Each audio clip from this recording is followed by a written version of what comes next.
ദേവൂട്ടിക്കൊപ്പം വരികയാണ് അമ്മേ മൂകാംബികെ.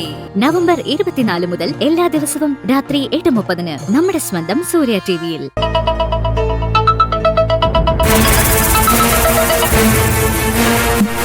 ഞാൻ പറഞ്ഞിട്ടില്ലേ എപ്പോഴും ഇങ്ങനെ വിളിക്കരുതെന്ന്. അല്ലെങ്കിൽ തന്നെ എനിക്കിവിടെ നിൽക്കാൻ പറ്റാത്ത അവസ്ഥ. അതിനിടയിൽ ബന്ധുക്കളും കൂടി ഇങ്ങനെ തുടങ്ങിയ ഞാൻ പിന്നെ എന്ത് ചെയ്യും? വേണ്ട വേണ്ട, ഇങ്ങോട്ടൊന്നും വരാൻ നിൽക്കണ്ട. അടുത്ത ആഴ്ച ഞാൻ അങ്ങോട്ട് വന്നോളാം. പിന്നെ എപ്പോഴുള്ള ഈ വിളിയുണ്ടല്ലോ, അത് വേണ്ട.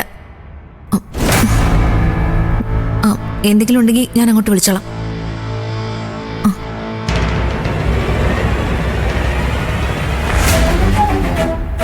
എന്തിനാ കട്ടിയതേ? സംസാരിക്കാറുന്നില്ലേ? പറഞ്ഞു തീർന്നു. ആരാ വിളിച്ചത്? അത് ഒരു ക്ലയന്റ്. ക്ലയന്റോ? ക്ലയന്റിനോട് എന്തിനാ ഇങ്ങനെ അടക്കി പിടിച്ച് സംസാരിക്കുന്നേ? അത്ര രഹസ്യമുള്ള കേസാണോ നടത്തിക്കൊണ്ടിരിക്കുന്നത്? എടീ, എനിക്കറിയാം അപ്പുറത്ത് ക്ലയന്റ് ഒന്നും ആയിരുന്നില്ല എന്ന്. അല്ലെങ്കിൽ തന്നെ മൊത്തത്തിലൊരു ദുരൂഹതയാ നിനക്ക്. അതിൻ്റെ ഇടയിൽ അവളുടെ കുറെ നുണകളും. ഇതിങ്ങനെ എത്ര കാലം മുന്നോട്ട് കൊണ്ടുപോകും? നമുക്ക് രമ്യതയിൽ തന്നെ പിരിയാം. നിനക്ക് നിന്റെ വഴി, എനിക്ക് എന്റെ വഴി. എന്തു പറയുന്നു? സാധ്യമല്ല. ഡിവോഴ്സിന് ഞാൻ തയ്യാറല്ല. നമ്മൾ ഒരിക്കലും ഒത്തുപോവില്ല. ആയിരിക്കാം, എന്നാലും ഞാൻ തയ്യാറല്ല. ക്ഷമയോടെ ഞാൻ കാത്തിരിക്കും. ഇന്നല്ലെങ്കിൽ നാളെ സിദ്ധുവിന്റെ മനസ്സ് മാറുമെന്ന് എനിക്ക് പ്രതീക്ഷയുണ്ട്. അതൊരിക്കലും മാറില്ല. എന്റെ മനസ്സിൽ ദേവിക മാത്രമേ ഉള്ളൂ. അതിപ്പോ അത് മാറും. എന്തിനാ നീ ഇങ്ങനെ വാശി പിടിച്ച് നമ്മുടെ രണ്ടുപേരുടെ ജീവിതം നശിപ്പിക്കുന്നേ? എന്നെ എന്റെ വഴിക്ക് വിട്ടൂടെ നിനക്ക്? പിരിയാനല്ല ഞാൻ സിദ്ധുവിന്റെ ഭാര്യയായത്. എനിക്ക് നിന്നെ ഇഷ്ടമല്ല. ഇഷ്ടപ്പെടാൻ പാകത്തിനെ ഒന്നും നിന്നിലില്ല. എനിക്കിഷ്ടം. ഞാനതാ നോക്കുന്നത്. നമുക്ക് നോക്കാം ഈ ബന്ധം എത്ര കാലം പോകുന്നു. മരണം വരെ പോവും. ഒന്നുകിൽ ഞാൻ മരിക്കും, അല്ലെങ്കിൽ ദേവിക മരിക്കും. അതുവരെ നമ്മുടെ ബന്ധം തുടരും. എന്താ ഭീഷണിയാണോ? എങ്ങനെ വേണമെങ്കിലും എടുക്കാം. എനിക്കത് പ്രശ്നമല്ല. പിരിയെന്ന വാക്ക് കേൾക്കാൻ പോലും ഞാൻ ആഗ്രഹിക്കുന്നില്ല. അതുകൊണ്ട് ദേവി ഇനി ഇത് പറയരുത്. അത് കേൾക്കുന്നത് എനിക്ക് സങ്കടം.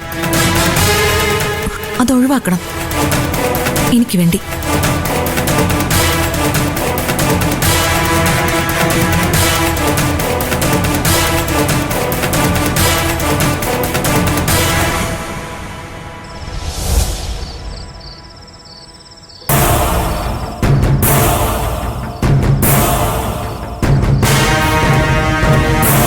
നടേശൻ സാറിനെ എന്തിനാ നീ കൊന്നത്?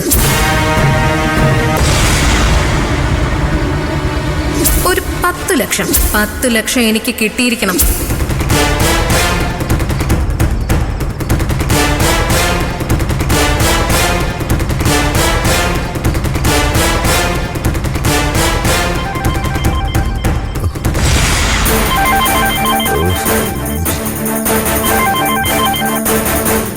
Hello madam.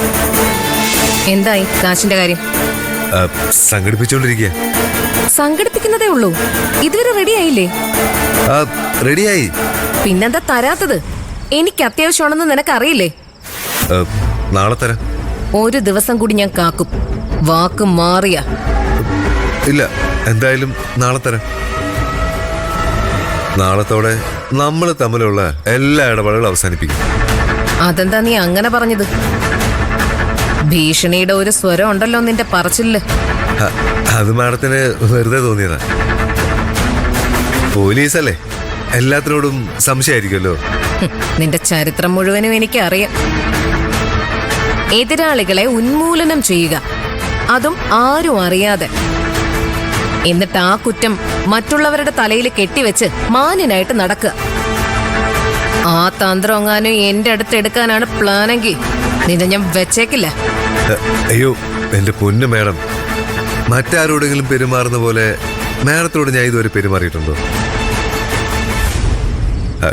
കാക്കിയിട്ടവരോട് എന്നും എനിക്ക് ബഹുമാനമേ ഉള്ളൂ. ഞാനവരെ അനുസരിച്ചിട്ടേ ഉള്ളൂ.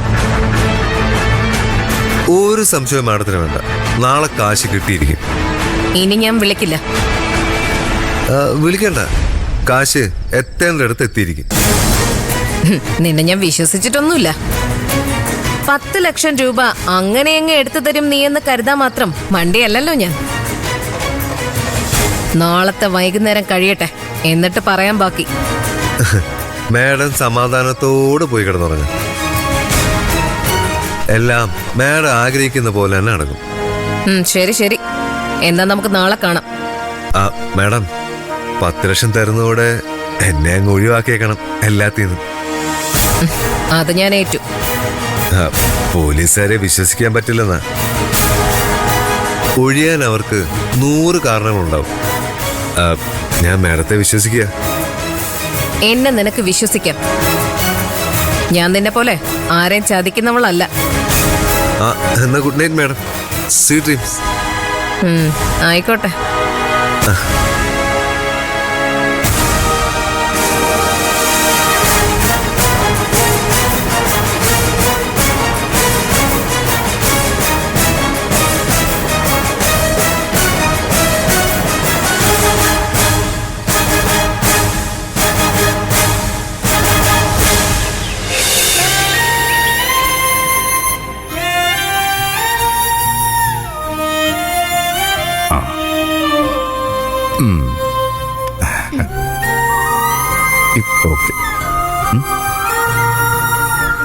അവൻ ഇതുവരെ വിളിച്ചില്ലല്ലോ മോനെ. അങ്ങോട്ട് വിളിച്ചിട്ടും കിട്ടുന്നില്ല. വിളിക്കോ പച്ചി? ഫോൺ സ്വിച്ച് ഓഫ് ആണെന്നാ പറയുന്നേ. ഇതുവരെ അങ്ങനെ സംഭവിച്ചിട്ടില്ല. എന്തോ ഉള്ളിലൊരു പേടി പോലെ. അവനെന്തെങ്കിലും പറ്റിക്കാണുവെന്നാ. എന്തു പറ്റാൻ? വെറുതെ ആവശ്യമില്ലാത്തൊന്നും ചിന്തിക്കണ്ട. ഈ ഭൂമിയിൽ സ്വന്തം എന്ന് പറയാൻ എനിക്ക് അവൻ മാത്രമേ ഉള്ളൂ. അവനെന്തെങ്കിലും പറ്റിയ പിന്നെ ഞാൻ ജീവിച്ചിരിക്കില്ല. എന്തു പറ്റാൻ? ഒന്നും പറ്റില്ല. അപ്പച്ചി സമാധാനമായിട്ടിരിക്കെ. ഒരാഴ്ചത്തെ തിരക്കുണ്ടെന്നാ പോകുമ്പോ വിശാൽ എന്നോട് പറഞ്ഞത്. എന്തോ ബിസിനസ് ഡീലാ. ധാരാളം മീറ്റിങ്ങുകളിൽ പങ്കെടുക്കാനുണ്ടെന്ന് സൂചിപ്പിച്ചിരുന്നു. ഫ്രീ ടൈം കിട്ടുന്നുണ്ടാവില്ല. അതാവും ഫോൺ ഓഫ് ചെയ്ത് വെച്ചിരിക്കുന്നത്. എന്നെ എങ്ങാനും വിളിക്കുവാണെങ്കിൽ അപ്പച്ചിയെ വിളിക്കാൻ ഞാൻ പറയാം. മതി, അത് മതി. ആ, സുതിമോൾ റെഡിയായെങ്കിൽ അവളെ സ്വാമി കൊണ്ട് സ്കൂളിലാക്കും. ആര്? സ്വാമി. എന്തിന്? അതിനല്ലേ സാർ ഞാനുള്ളത്. നിരഞ്ജൻ എന്തിനാ വെറുതെ ബുദ്ധിമുട്ടുന്നത്? എനിക്കിതൊരു ബുദ്ധിമുട്ടായിട്ട് തോന്നുന്നില്ല സാർ. സ്വാമി എന്തായാലും എന്റെ മോളെ സ്കൂളിൽ കൊണ്ടുപോയി ആക്കണ്ട. സ്വാമി കൊണ്ടുപോവാണെങ്കിൽ സുതിമോൾ സ്കൂളിൽ തന്നെ ഉണ്ടാവും. അതെന്താ? ഞാൻ സ്കൂളിൽ കൊണ്ടുപോയില്ലെന്നാണോ സാറ് പറയുന്നത്? അങ്ങനെ ഒരു സംശയം ഡാഡിക്കുണ്ടെങ്കിൽ അതിന് പരിഹാരം ഉണ്ടല്ലോ. പോകുമ്പോ ഞാനും കൂടെ പോവാം. അപ്പ ഡാഡിക്ക് വിശ്വാസം ആവുമല്ലോ. അതൊന്നും വേണ്ട.